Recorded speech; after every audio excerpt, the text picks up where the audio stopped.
37, vamos a leerlo, ¿les parece? Del versículo 1 al versículo 11. Yo voy a leer el 1, ustedes el 2 y nos unimos en el 11. ¿Lo tenemos? Amén. Dice la palabra de Dios: habitó Jacob en la tierra donde había morado su padre, en la tierra de Canaán.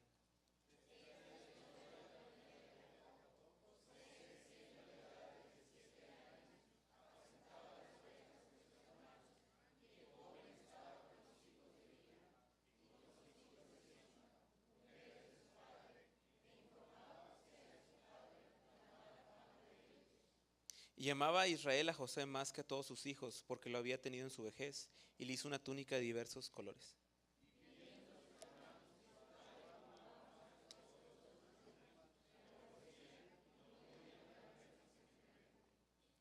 Y soñó José un sueño y lo contó a sus hermanos, y ellos llegaron a aborrecerle más todavía.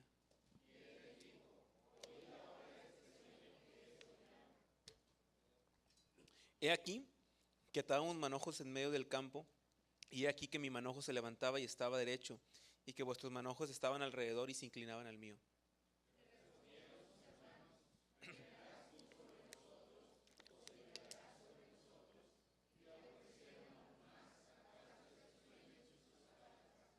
Soñó aún otro sueño y lo contó a sus hermanos diciendo: he aquí que he soñado otro sueño, y he aquí que el sol y la luna y 11 estrellas se inclinaban a mí.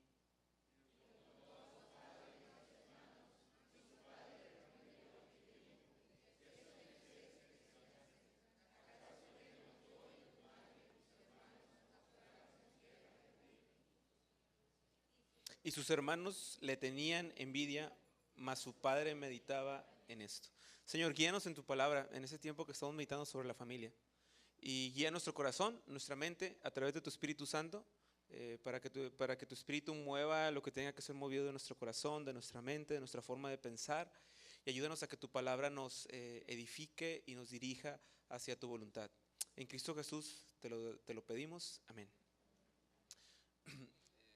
Ya he contado esta historia hace bastante tiempo y quiero contárselas otra vez por los que no la recuerden y porque nos enseñó un poquito acerca de lo que vamos a ver hoy. A los 10 años yo estaba en un equipo de fútbol de mi colonia. Mi colonia se llama Celestino Gasca y el equipo de fútbol se llama Unión Gasca. ¿Quién es Celestino Gasca? No sé, pero así se llama la colonia. Todos me preguntan: ¿y quién es Celestino Gasca? Pues la verdad no sé. Dicen que fue un general, quién sabe, de su casa yo creo. Entonces el equipo se llama Unión Gasca. Entonces este equipo tiene en la colonia por mucho tiempo. Mi papá creció en la misma colonia aquí en Escobedo. Y cuando mi papá era joven, él jugaba fútbol y jugaba en ese equipo cuando era joven. Y, y si por algo es conocido mi papá en toda la colonia, hay mucha gente que lo conoce, es porque era un excelente jugador de fútbol. Mi papá era delantero, extremo derecho. Y mi papá jugaba fútbol muy bien.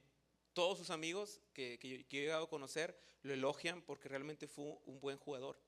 Y fue muy conocido ahí en la colonia. Cuando yo entré a este equipo, iba a los entrenamientos, y cuando iba a empezar la temporada en el primer partido, yo llegué al lugar donde nos íbamos a ver para ir a jugar con una camiseta de mi papá de hace mucho tiempo.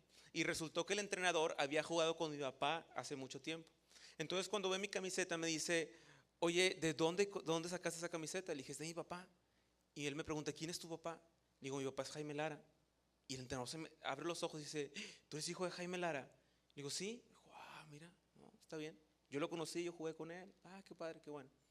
Llegamos al campo y él ya hizo el cuadro, me puso a mí en el centro, en el medio, de 10, como debe de ser. Y después de eso, el entrenador, cuando ya nos tenía ahí todos sentados, cuando íbamos a empezar a jugar, dijo: ¿dónde está el hijo de Jaime? Éramos muchos chavitos, ¿verdad? Y yo levanté mi mano: acá estoy. Me aventó el balón y me dijo: tú vas a ser el capitán del equipo. Entonces yo volteé con mis amigos y les dije: Y recuerdo que nos golearon 8-0 ese partido. Y obviamente nunca más fui el capitán del equipo. Pasó tiempo después, y le conté a mi papá esto, ¿verdad? Obviamente. Y pasó tiempo después, y en la casa de mi hermana Nudin, y nuestra hermana Reina y nuestro hermano Jorge, había una célula de una campaña que mi papá quería iniciar también en su iglesia, y él empezó a ir a la célula. Y me platicó mi mamá que llegaron a la casa de hermana Nudin, y mi hermana Reina le dice a mi papá: qué bueno que llegó porque queremos cantar, le traigo una guitarra. Y mi papá le dijo: no, yo no sé tocar guitarra. y le dijo, bueno, entonces buscamos un piano. Dijo, papá, no, yo no sé tocar piano, los que tocan son mis hijos. Y cuando me contó mi mamá, fui con mi papá y le dije, ¿qué se siente? Creo que las familias tienen una identidad propia y cada familia tiene su identidad. Quiero aclarar algo que no aclaré en el primer culto, porque todos se quedaron pensando que era malo para jugar fútbol. Soy bueno, solamente que tenía 10 años, ¿ok? Solamente quería aclarar ese punto. Nuestras familias tienen una identidad, todas, y son identidades dadas por Dios. Pero también cada familia tiene una identidad espiritual. Cada familia tiene una identidad dada por la palabra de Dios, que es ser siervos de Dios, que es amar a Dios con todo el corazón, que es aprender a que la familia es el primer organismo que Dios funda y en el cual va a poner todas las esperanzas, bueno, la mayor parte de las esperanzas para que las personas conozcan de Cristo. La familia debe y fue y es y será la mayor fuente de revelación para la sociedad. Amén. No solo para la iglesia, sino para la sociedad. Quiero hablarles un poquito acerca de la identidad que tenía la familia de Jacob. Y la identidad que tenía la familia de Jacob era muy especial, porque la familia de Jacob tiene una identidad de una promesa hecha a Abraham. ¿Se acuerdan? Que a Abraham le dijeron, en ti serán benditas todas las naciones de la tierra, y levantaré de ti una nación grande y poderosa, que no se va a poder contar. Bueno, para los tiempos en el que vivió Jacob y José, esa familia tenía la identidad que era la familia de la promesa de Dios, porque de Jacob, que le cambian el nombre a Israel, nace el pueblo de Israel, y de Israel nace el Mesías, el Cristo, y de Cristo usted y yo somos participantes de esa promesa. ¿Amén? Bueno, entonces la identidad que tenía la familia de José era una identidad muy importante. Era el pueblo de Dios, no había más pueblo. Si ellos dejaban de existir, ya no había pueblo de Dios y Dios iba a faltar a su promesa, que en Isaac le sería llamada descendencia a Abraham. Era un pueblo muy importante. Pero cuando leemos la escritura, lo que nos habla acerca de la dinámica familiar, nos damos cuenta que tiene una identidad quebrantada. Nos damos cuenta que hay muchos problemas ahí. Número uno,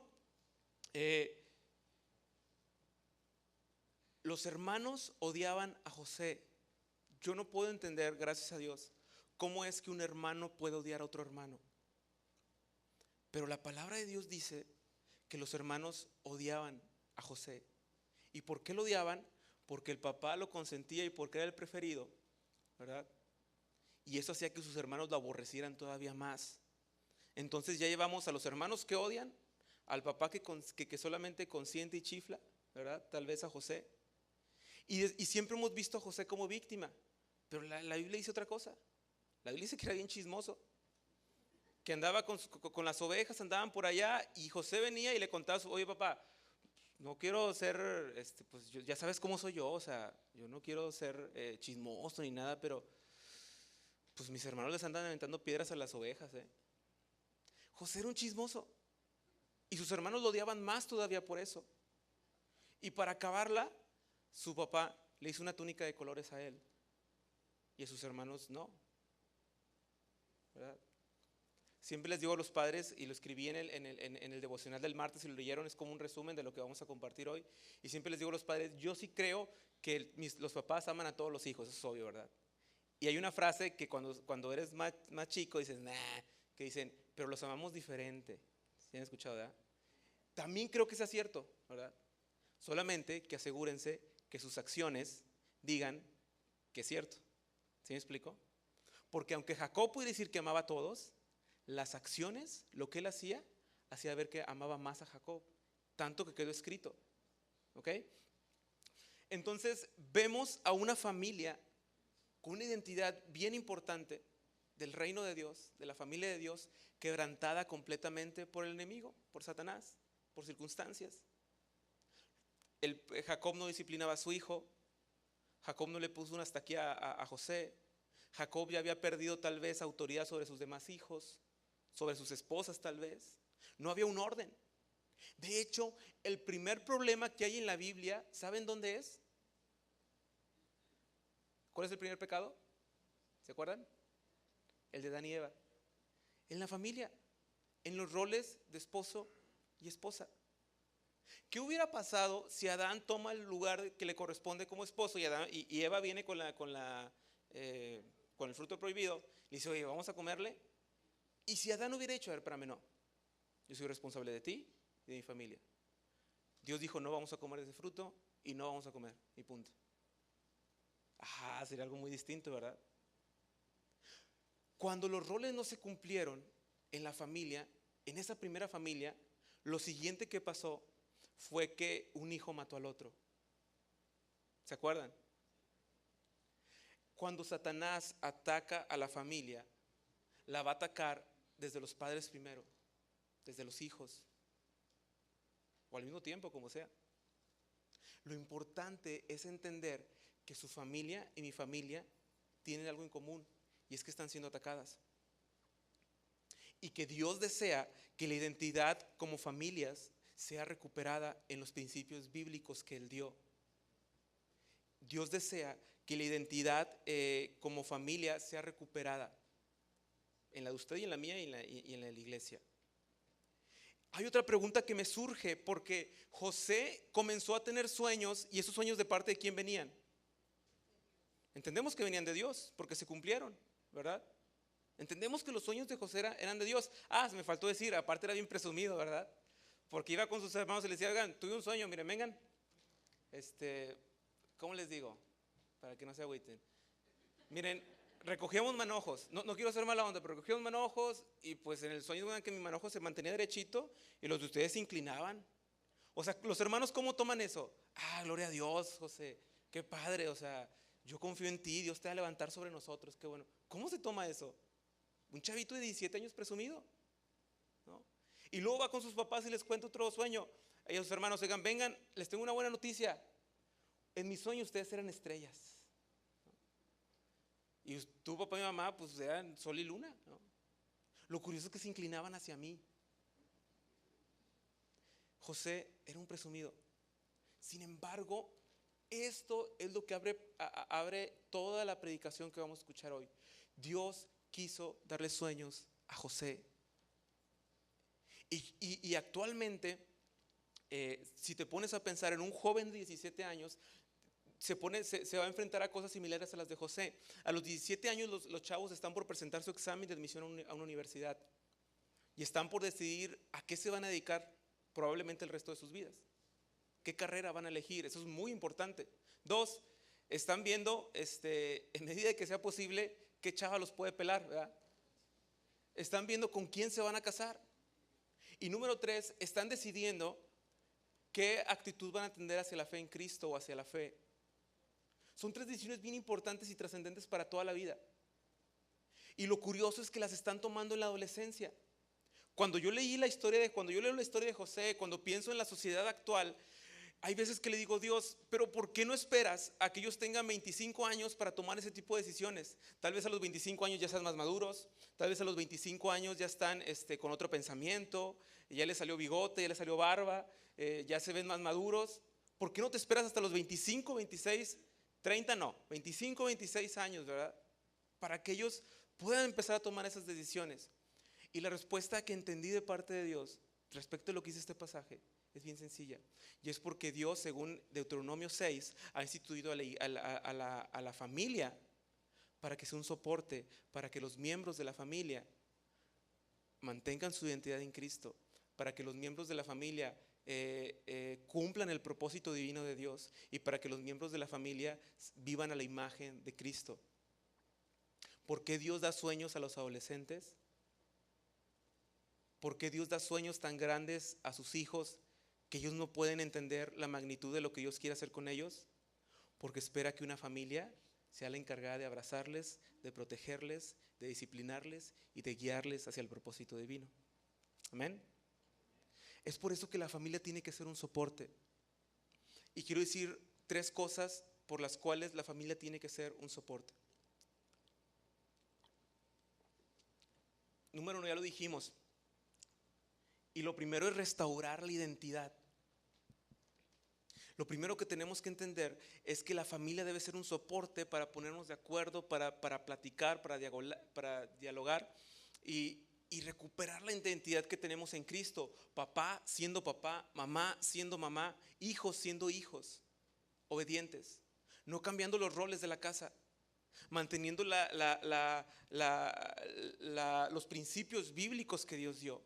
Número dos, ya le hemos dicho varias ocasiones, el que la familia recupere su identidad tiene que ver con que en el Antiguo Testamento, en Deuteronomio 6, Dios dijo: oye Israel, el Señor uno es, y amarás a Jehová el Señor uno es, y amarás a Jehová tu Dios con todo tu corazón, con toda tu alma, con toda tu mente, con todas tus fuerzas, y estas palabras estarán de continuo en tu boca. Y luego que dice: y las repetirás a tus hijos cuando te levantes, cuando te acuestes, cuando andes en el camino, las pondrás como frontales en tus puertas. Y esas indicaciones se las da a la familia. Es decir, la familia es la encargada de pasar la revelación de una generación a otra.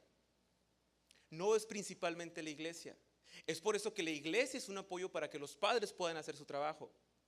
Es por eso que la iglesia, el grupo de jóvenes, el grupo de niños, el grupo de danza, el grupo de embajadores del rey, el auxiliar de niñas, todos los programas que tiene la iglesia son un apoyo para que los padres puedan hacer su trabajo, que es transmitir la revelación de una generación a otra.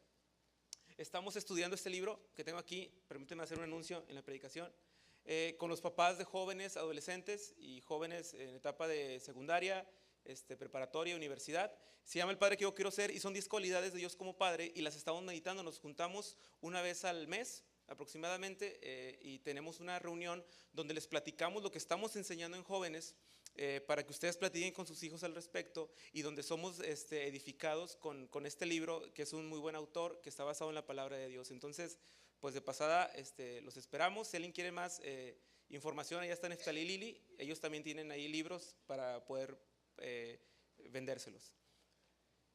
Hasta ahí fue el anuncio.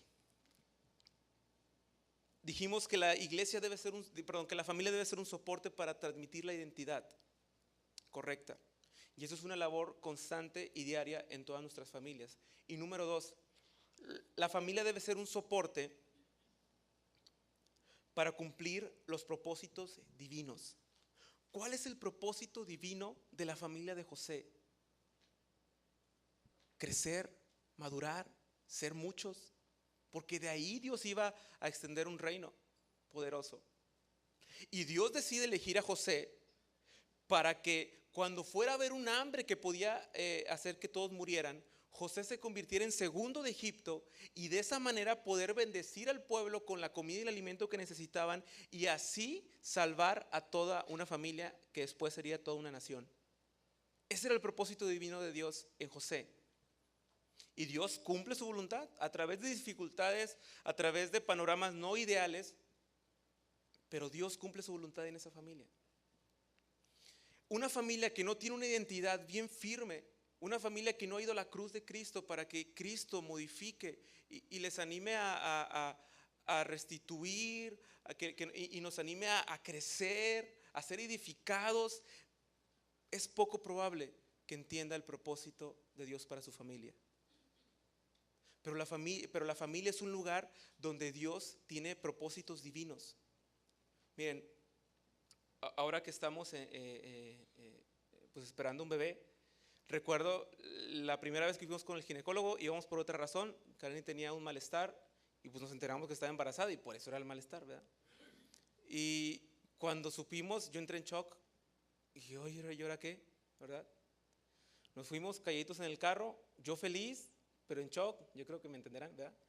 Y después de eso llegamos al siguiente mes y escuché, y ya vi el pececito, ¿verdad?, que se ve, y escuché el corazón del bebé y dije: híjole, tiene vida, ¿no? Y empezó a caer el 20 de muchas cosas. Y luego fui al siguiente mes y se ve el monito de la rosca, ¿no? Y luego, después que estaba ahí viendo en el aparato el eco, se empieza a mover y dije: ay, ¿qué traes ahí adentro? Y yo empecé a entrar en más shock, ¿verdad? De sorpresa, de agradecimiento, de felicidad, una mezcla de emociones. Y la última vez que fuimos, pues que ya nos dicen qué es, y no les voy a decir todavía, y que ya comienza a tener una identidad, y que ya comienza a moverse. Y hace una semana y media puse mi boca en la panza de mi esposa y pude sentir al bebé. Y dije: Dios santo, ¿qué está pasando aquí? Y desde ahí mi oración ha sido: Dios, solamente te pido que pueda ser un instrumento para que mi hijo te conozca. Y dos, que yo sea obediente y esté bien cerca de ti para conocer cuál es el propósito que tú tienes para este bebé.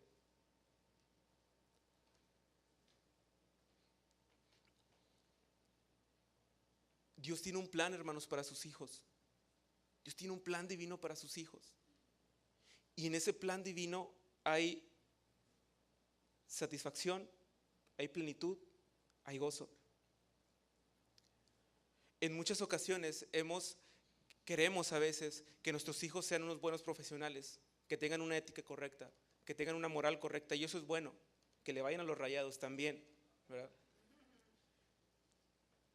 Deseamos tantas cosas buenas para nuestros hijos, pero les digo una cosa, hay muchos padres que desean lo mismo, y hay muchos jóvenes actualmente que viven con ética y con moral y que no conocen a Dios. El deseo, la identidad de una familia que ama a Dios, el deseo más grande y fervoroso que debería haber en nuestros corazones es que nuestros hijos amen a Dios con todo su corazón y se encuentren con el llamado divino de Dios. Amén. Y cuando digo llamado divino, no me refiero a que sean pastores o misioneros. Me refiero al llamado divino de cada uno, que será diferente, pero será un llamado divino. En México hay un joven que se llama Jaime, y este joven, su mamá nos pedía que oráramos mucho por él, para que viniera a la iglesia, para que se acercara, y estaba preocupada. Y recuerdo que estuvimos orando, y al tiempo Jaime decide acercarse, al tiempo le entrega su vida a Cristo, y Jaime se convierte en una persona que comenzó a amar tanto a Dios, comenzó a buscar tanto a Dios. Cada día, por una etapa, todos los días me hace una pregunta de la Biblia. A veces no se la sabía responder, a veces sí, pero era alguien que estaba completamente buscando a Dios y quería saber más de Dios. Pasa el tiempo, él sigue creciendo, pasan los meses, su mamá agradecida con Dios, con la iglesia, porque su hijo por fin estaba yendo a la iglesia. Él estudiaba una ingeniería. Y recuerdo que una vez llega Jaime y me dice: Josué, descubrí algo. Dijo: ¿qué? Le digo: ¿qué pasó? Descubrí que ustedes oran por un misionero que está en China, que era Apolos en aquel tiempo. Y le dije: ah, sí, a ver, ¿cómo está eso? Mira, pues hay gente a la que Dios llama a las misiones, y Apolos usó su profesión para estar allá, y él empezó a explicar. Me dijo: no, es que eso me gustó bastante, yo quiero hacer lo mismo. Fíjate que yo había pensado en que quiero usar mi ingeniería para hacer proyectos sustentables, ya empezó a explicar cosas que no entendía, para comunidades, y yo creo que es una forma en la que yo puedo compartir de Cristo. Yo quiero ser misionero, así lo dijo, ¿verdad? Y dije: oye, ni sabes lo que estás diciendo, ¿verdad? Pero dijo: yo quiero ser misionero. Y dije: oye, qué padre. Y empezamos a orar, empezamos a ver cómo era los pasos que tenía que seguir. Oigan, se entera la mamá. Dijo: oye, hijo, quería que vinieras a la iglesia, pero no tanto. ¿Se fijan cómo a veces solamente nos interesa que nuestros hijos sean éticos, buenas personas? Nos debe interesar que vayan corriendo tras la voluntad de Dios para sus vidas, sea cual sea, porque en su voluntad hay plenitud de gozo. Amén. Si lo cree, dígalo más fuerte. Amén. Amén. Eso es. Y quiero decir lo siguiente: hijos que están aquí, muchachos, ustedes van a encontrar la voluntad de Dios en sus padres. Deben sujetarse siempre a ellos. En la voz de sus padres reside la principal autoridad de Dios. Yo les pediré cuenta a ellos, pero ustedes tienen que sujetarse a sus padres. Eso es lo que enseña la palabra. Pero número 2, padres, ante tal mandato de Dios hacia los hijos, ustedes y yo, también que ya voy a ser papá, o que ya soy papá, se supone, necesitamos temblar e ir corriendo a Cristo, a la oración, para que Él nos pueda ayudar a entender cuál es el camino de nuestros hijos. Por eso dice el proverbio: instruye al niño en su camino. Una mejor traducción diría: instruye al muchacho en su camino. Es decir, que Dios tiene un camino para cada joven, para cada hijo, Y es responsabilidad de los padres ser obedientes a la voz de Dios para guiar a ese hijo por ese camino. Con José no pasó eso. José, al tener sueños, no tuvo una familia alrededor, no tuvo un contexto adecuado para que esos sueños se pudieran cumplir. ¿Okay? Dios, en su misericordia y a través de muchas circunstancias, cumplió su propósito, porque los propósitos de Dios se cumplen sí o sí. Pero Dios espera que la familia sea un soporte para que podamos ayudar a sus hijos, usted en su familia, como iglesia, a los muchachos, a cumplir el propósito divino que Dios tiene para sus vidas. Muchachos, si tú conoces el propósito de Dios que Dios ha dado a tu vida, persíguelo. Porque si no lo persigues, no vas a vivir en la plenitud de Dios. Porque donde está el Espíritu de Dios hay libertad. Porque si no obedecemos la voz de Dios, a donde Él nos está llamando, lo que nos está invitando a hacer, vamos a vivir tristes como el joven rico que le dijo a Jesús: sí, vente todo lo que tienes a los pobres y sígueme. Dice: no, mejor me quedo. Pero se quedó triste, dice la Biblia. No cambies la tristeza por la felicidad que produce estar en la voluntad de Dios. En los planes de Dios, hermanos, también tengo que decir esto. Los padres no son de alguna manera un filtro para conocer los planes de Dios. Los planes de Dios, entiendo que Dios individualmente se los da a cada uno. Dice que el Espíritu Santo reparte dones como Él ¿qué? Quiere. A José Dios le dio sueños específicamente a él. No se los dijo a su padre, no se los dijo a su mamá. Los papás deberían de haber puesto y echado mano de la búsqueda de Dios para conocer los planes que tenía para su hijo y entender que hay un plan divino en la vida de José y en la vida de su familia. Cuando yo me casé con Kareni tenía 19 años de edad cuando nos casamos. Sí, yo tenía 15.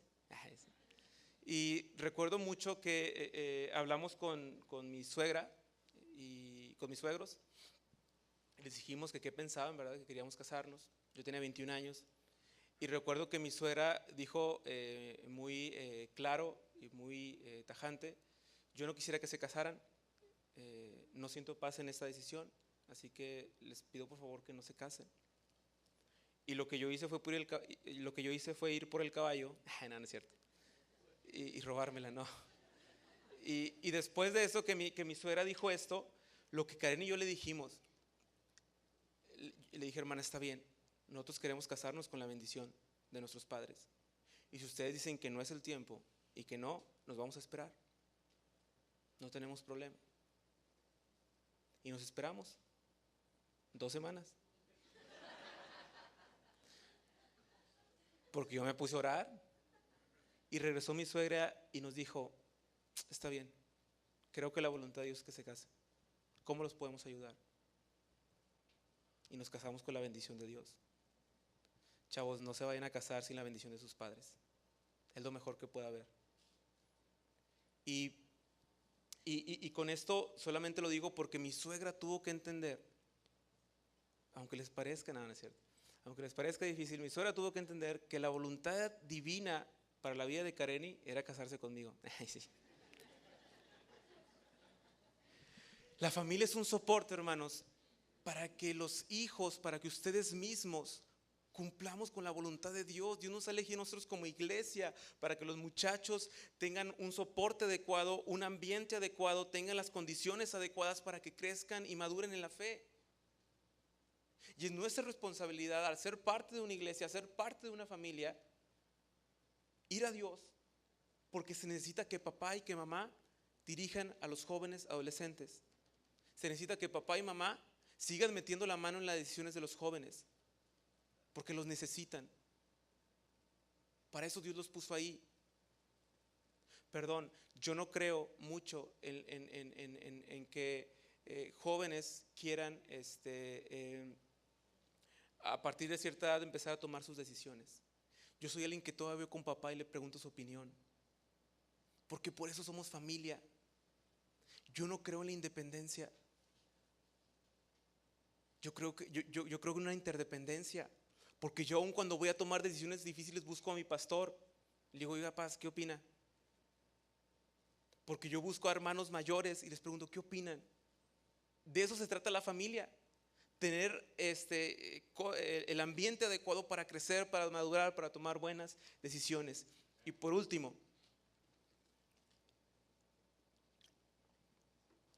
la familia necesita ser un soporte, porque necesitamos aprender a vivir a través de la imagen de Cristo.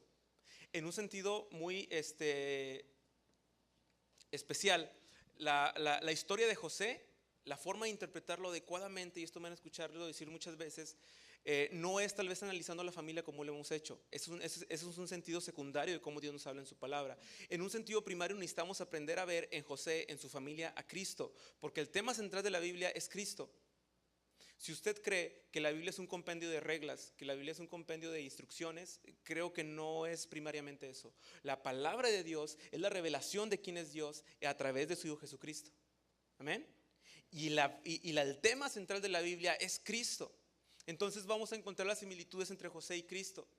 José fue vendido por sus hermanos, no lo quisieron, fue vendido como esclavo, a precio de esclavo. Después de eso José pasó por muchas circunstancias, los hermanos lo dieron por muerto, pero Dios tuvo misericordia de él, lo levantó, lo transformó y llegó a ser segundo del faraón. Y cuando se encuentra con sus hermanos se dan una sorpresa porque pensaban que José ya no existía. Y Dios usó a José para salvar a toda una nación, a todo un pueblo. Es la historia de Cristo anticipada. Porque Cristo quiso usar la vida de Jacob, la vida de José y de sus hermanos para plasmar la imagen de Dios en ellos. Dios ha querido usar su familia y la mía, así de chuecas como están, porque Dios quiere cambiar la identidad y Dios quiere que la imagen de Cristo se establezca con poder en su familia y en la mía. Cristo fue también menospreciado por los judíos por su misma familia. Cristo también fue vendido por Judas a precio de esclavo.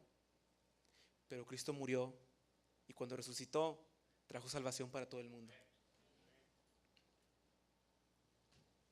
En este libro, en el capítulo que acabamos de leer, el autor dice algo muy interesante y con esto voy a terminar. El autor dice que su hija le enseñó a no mentir y que la mentira estaba mal. Y en una ocasión hubo un compañero de la escuela que hizo una travesura. La maestra llegó y comenzó a preguntar quién había sido y le preguntó a varios compañeros y todos los compañeros lo encubrieron y mintieron y dijeron que no sabían. Cuando llega con la niña, con la hija del autor que se llama Josh McDowell, le pregunta quién fue y la niña tiene que decir porque ella está acostumbrada a decir la verdad. Su papá se entera de esto, habla con ella y la felicita. Le dice, hija, muy bien, qué bueno que dijiste la verdad a pesar de que tus compañeros te podían presionar para decir una mentira. Y le dice que estaban comiendo. Y Josh McDowell le dice a su hija, hija, ¿y por qué dijiste la verdad? Y su hija contesta, porque mentir es malo, papá. Él dice, muy bien, ¿y por qué mentir es malo, hija? Porque la Biblia dice que es pecado. Muy bien, ¿y por qué la Biblia dice que es pecado, hija? Y la niña se tuvo que quedar pensando y dice el autor que no supo qué decir, más que dijo, no, entonces no sé por qué es pecado, papá. Y le dijo su papá, una gran enseñanza para ustedes y para mí. Hija, mentir es pecado porque Dios es verdad. Las cosas que la Biblia las habla como pecado, es porque no van con la imagen de Dios. Y el propósito de Dios es que la imagen de Dios esté sobre usted. Y cuando usted y yo no vivimos a imagen y semejanza de Cristo, estamos en pecado. Y el pecado proviene de entender que Dios, la imagen de Dios no es así. Es por eso que no se vale a veces cuando nos equivocamos y nos justificamos diciendo, bueno, es que aquel está peor. Bueno, es que también aquel lo hizo. Nuestra vara de medición es el varón perfecto, Cristo. Porque su imagen es la que se debe establecer en nuestra vida. Cumplir reglas o faltar a reglas que están escritas no nos va a dar tanto temor. Pero cuando entendemos que esas reglas están escritas porque Dios no es así, porque Dios es verdad, porque Dios es justo, porque Dios es misericordioso, vas a entender, y yo voy a entender la gravedad de equivocarnos y de no reconocer nuestros errores y de no ir hacia adelante.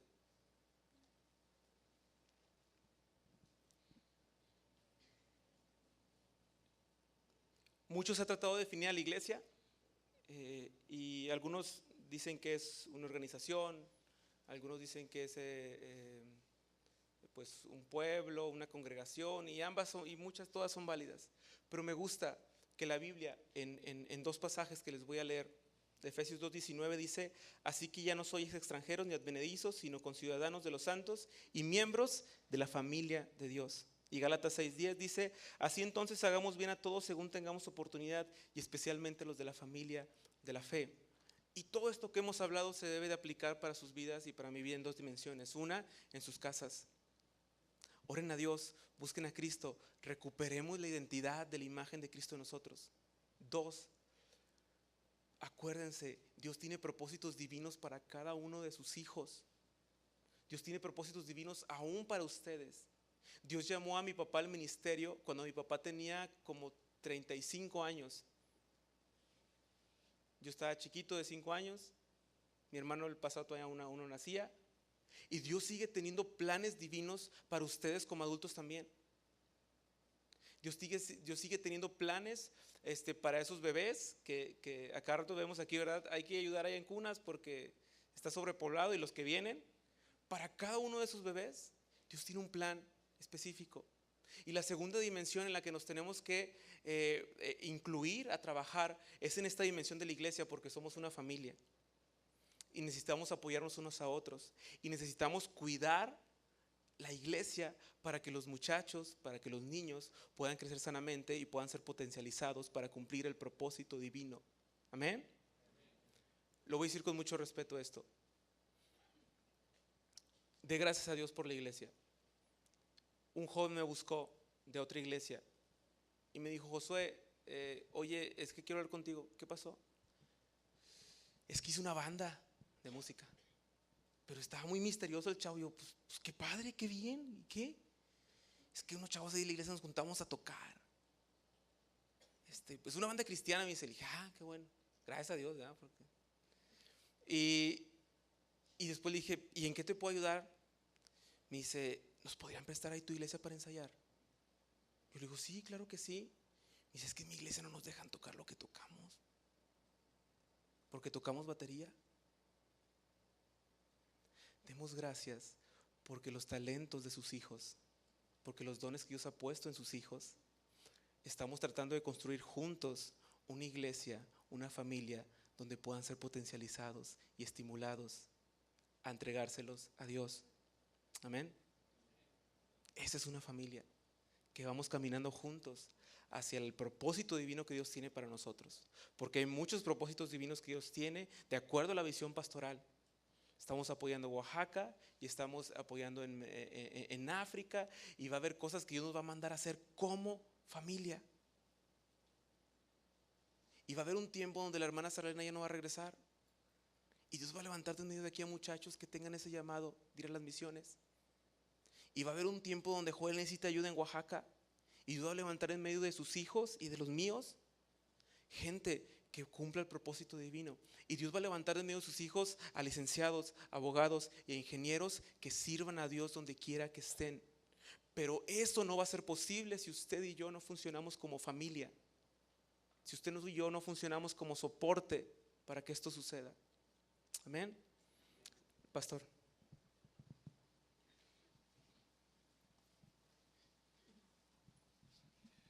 Vamos a inclinar nuestros rostros para orar. Creo que ha sido muy claro el mensaje de Dios para cada uno de nosotros como parte de una familia. Aquí hay dos invitaciones que Josué nos ha dado. Oremos por nuestra familia y preguntémonos si estamos siendo un puente, un canal, o tal vez no estamos haciendo nada para que la identidad de Cristo se forme en los miembros de nuestra casa. Pregúntese eso.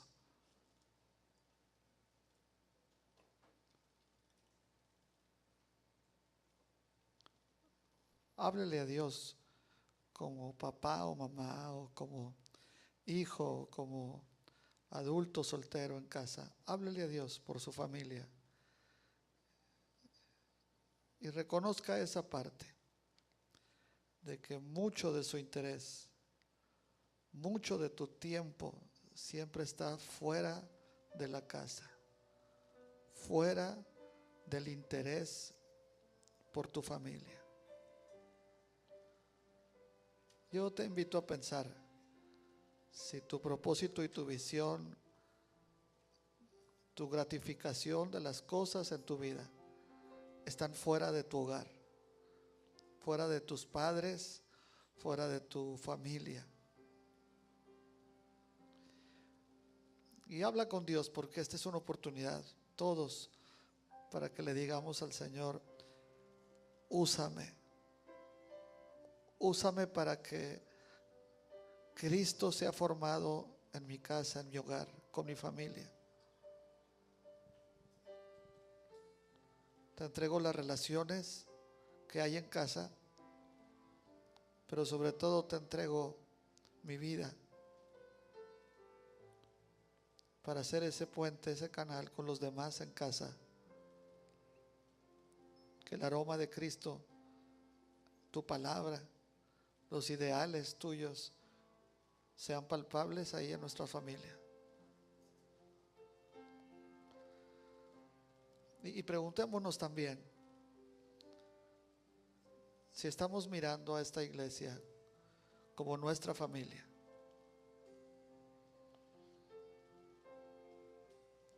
Preguntémonos si para nosotros vale en el corazón, o seguimos poniendo distancias emocionales, espirituales, para no engancharnos y llegar a amar e interesarnos por la iglesia, esta iglesia. Pregúntate cuándo fue, cómo fue cuando te separaste emocionalmente y espiritualmente de la iglesia. ¿Por qué? ¿Cuándo te decepcionaste o te desilusionaste? Y yo también le invito a pedirle a Dios: Señor, hazme recuperar mi identidad en esta iglesia como familia. Aquí entre nosotros, nuestros lazos familiares poderosos, yo le invito hoy a que usted los nutra y los fortalezca con una oración personal y un compromiso de crecer, de ser parte de la familia de la fe.